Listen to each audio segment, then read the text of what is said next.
Hi friends, Miss Christy tonight. I didn't come to you on Sunday with our last story. We have three pieces of our story left to read tonight, and then that'll be the rest of our Easter story. And then I have a final story to tell you at the end of tonight, and that'll be the story for tonight for our Wednesday night class. Remember last week when we talked about our final two stories that we read last week were about Peter and Judas. So Judas was the one that kissed Jesus' hand to show the soldiers who he was. And then Peter was the one who denied knowing Jesus. So tonight we are going to read the final pieces of the Easter story. We have three pieces we're going to read tonight. One is called Crucify Him. The next one is called The Saddest Day. And the final one for the Easter story is A Joyful Morning. So I'm going to read all three of those. They come from Matthew 27, Luke 23, and then the final one comes from Matthew 28. So Crucify Him. Jesus said that he was the Son of God. That made the leaders of the Hebrews people so angry they wanted to kill him. They took him to Pilate, the Roman governor. Pilate could order Jesus' death. Crowds of people came to hear what Pilate would say about Jesus. Pilate said, "I do not see that Jesus has done anything wrong.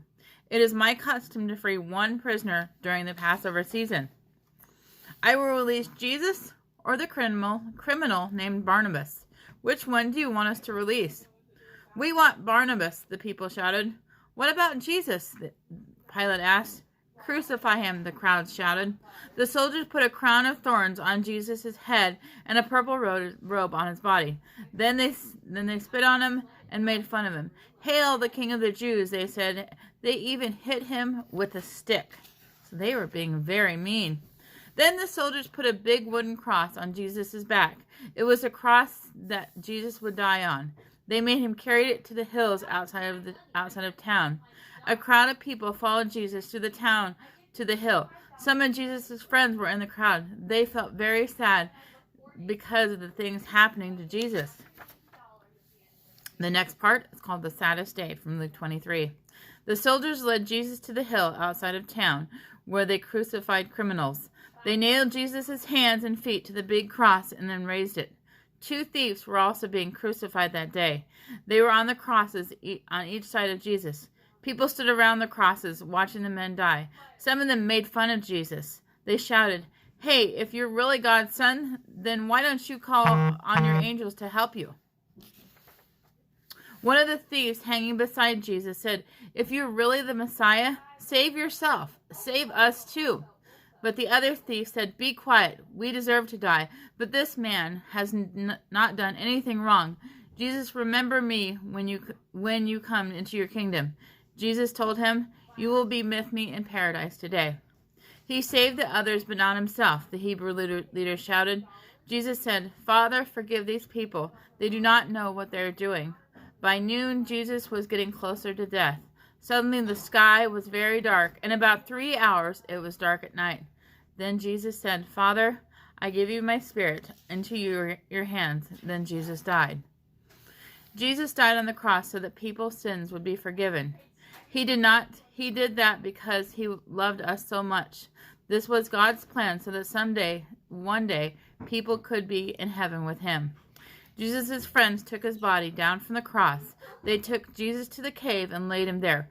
Soldiers rolled a big stone in front of the cave door. Other soldiers guarded it so that no one could steal Jesus' body.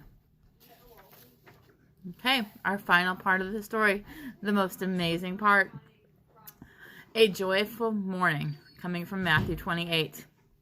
Early on Sunday morning, some women headed for Jesus' cave. They were Jesus' friends. They were taking oils and perfumes to put on his body. That was what people did in those days. As they walked through the garden, the woman talked about the big stone. "How are we going to move the stone?" they wondered.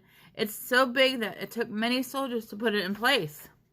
Suddenly, they heard a big rumble. It was like an earthquake. Then they saw something amazing. The stone was gone. An angel was standing in the doorway. Now they knew what the big noise had been. "I know you were looking for Jesus. He is not here." The angel said, "He came back to life. just like he said he would. The woman ran back to tell the others the good news. Okay, so it's an amazing story, and it's why we celebrate Easter. We celebrate Easter because Jesus rose again.